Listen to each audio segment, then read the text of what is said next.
કોંગ્રેસ નેતા પાલભાઈ આંબલિયા દ્વારા આજે જૂનાગઢ કલેક્ટર કચેરીએ ગેડ પંથકમાં ખેડૂતોને થયેલી નુકસાની અંગે ગેડ પંથકના ખેડૂતોને સાથે રાખી આ રજૂઆત કરાઈ હતી। જૂનાગઢ કલેક્ટર કચેરીએ પાલભાઈ આંબલિયા ગેડ પંથકના ખેડૂતોને સાથે લઈ આવી પહોંચ્યા હતા। સૌપ્રથમ તો કલેક્ટર દ્વારા મળવાનો સમય ન આપવાનું જણાવવામાં આવતા પાલભાઈ આંબલિયા અને ખેડૂતો કલેક્ટર કચેરીના દ્વાર પાસે બેસી ગયા હતા।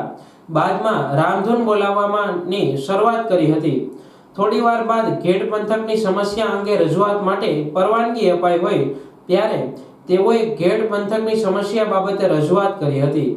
જૂનાગઢ જિલ્લા વહીવટી વિભાગ દ્વારા પ્રી મોન્સૂન કામગીરી ન કરાઈ હોવાની વાત પાલભાઈ આંબલિયાએ પોતાની રજૂઆતમાં જણાવી હતી।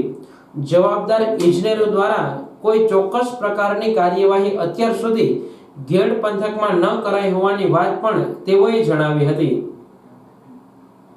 આ બાબતમાં સત્વરે કોઈ નિરાકરણ આવે તેવી માંગ કરી હતી। પાલભાઈ આંબલિયા સાથે જૂનાગઢ જિલ્લા કચેરીએ ગેડ પંથકના ખેડૂતો પણ ઉમટી પડ્યા હતા। ભારે વરસાદના કારણે ગેડ પંથકના ખેતરોમાં પાણી ફરી વળતા ખેડૂતોને ભારે હાલાકીનો સામનો કરવો પડી રહ્યો છે। તે બાબતે ખેડૂતોએ પોતાનો રોષ વ્યક્ત કર્યો હતો। મગફળીનું વાવેતર કરનાર ખેડૂતે પોતાની વ્યથા વર્ણવી હતી। મહત્વનું એ છે કે ગઈકાલે પાલભાઈ આંબલિયાએ ગેડ પંથકની મુલાકાત લીધી હતી। ઉપરાંત પોરબંદર સાંસદ મનસુખ માંડવિયા અને માણાવદર ધારાસભ્ય અરવિંદભાઈ લાડાણી આ કપરા સમયમાં ન તો દેખાયા કે ન કોઈ કાર્યવાહી કરી હોવાનું પણ પાલભાઈ આંબલિયાએ ગઈકાલે ગેડ પંથકની મુલાકાત દરમિયાન જણાવ્યું હતું। ગેડ પંથકમાં નુકસાની અંગે કોંગ્રેસ નેતા પાલભાઈ આંબલિયાએ કલેક્ટર કચેરીએ ગેડમાં ખેડૂતોને થયેલ નુકસાની અંગે રજૂઆત કરી તાત્કાલિક સર્વે કરવાની રજૂઆત સમયે કોંગ્રેસ કાર્યકર્તાઓ અને ગેડના ખેડૂતો હાજર રહ્યા હતા।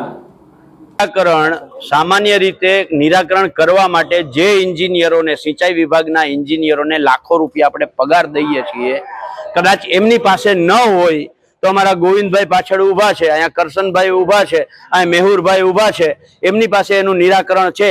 હું કલેક્ટરને વિનંતી કરું છું કે એમની સલાહ લઈએ, કારણ કે એન્જિનિયરોને પગાર આપો છો એ પગાર અને પ્લસ જે કંઈ દર વર્ષે નદી સાફ કરવાના નામે, જે જાડી જાખરા સાફ કરવાના નામે, નદી પોળી કરવાના, ઊંડી કરવાના નામે જે બિલ બને છે એ માત્ર કાગળ ઉપર બને છે, જમીન ઉપર કોઈ જતું નથી। અને એના કારણે અને જે બ્રિજ બનેલા છે, આ બ્રિજની અંદર આ જાડી જાખરા ભરાઈ જાય છે અને ભરાઈ જવાના કારણે એ બ્રિજ છે એ ડેમ બની જાય છે।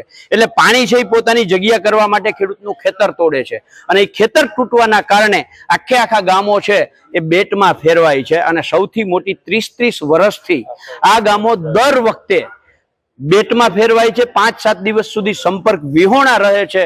આજ શું વિશ્વગુરુ છે? આજ શું ગુજરાત મોડેલ છે? આજ શું ડબલ એન્જિનની સરકાર છે? એટલે ભાજપની કાયમીની એક પરિસ્થિતિ રહી છે કે આફતમાં અવસર શોધવો। આ 30 વર્ષ સુધી થવાનું કારણ માત્ર એક છે કે ભાજપ દર વખતે આ લોકોને આફતમાં મૂકી પાણી ઉતરી જાય પછી દર વર્ષે અહીંયા રોડ બનાવે, રસ્તા બનાવે, નદીમાં દિવાલ બનાવે અને આ દિવાલ દર વર્ષે તૂટે, આ રોડ દર વર્ષે તૂટે, આ પાડા દર વર્ષે તૂટે અને એમાંથી એ ભ્રષ્ટાચાર કરે અને એમાંથી એના ઘર હાલે છે। મૂળ કારણ આ છે। ત્યારે જો સરકારની સાચી દાનત હોય તો એક જ વર્ષની અંદર ઓજતમાં ક્યારેય પૂર ન આવે એવી પરિસ્થિતિનું નિર્માણ થાય એવું છે।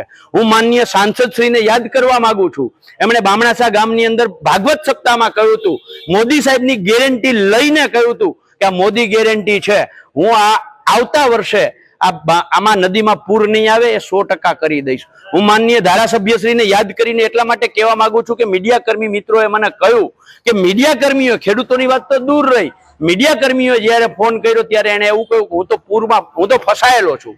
ત્યારે સવાલ એ છે કે પૂરમાં ફસાયેલા છે કે ભાજપમાં ફસાયેલા છે? કારણ કે જયારે કોંગ્રેસમાં આ જ ધારાસભ્ય હતા ત્યારે એ વરસાદ પડે ને બીજા દિવસે પહોંચી જતા હતા, ત્યારે એમ કહેતા હતા કે અમારી સરકાર નથી એટલે મારું કંઈ ઉપજતું નથી। અત્યારે સરકાર તમારી છે, તમે ધારાસભ્ય છો અને તમે કેમાં ફસાયેલા છો? જવાબ આપો ને। પૂરમાં ફસાયેલા છો કે ભાજપમાં ફસાયેલા છો? સાચો જવાબ આપો, જનતા તમારી રાહ જોઈ છે।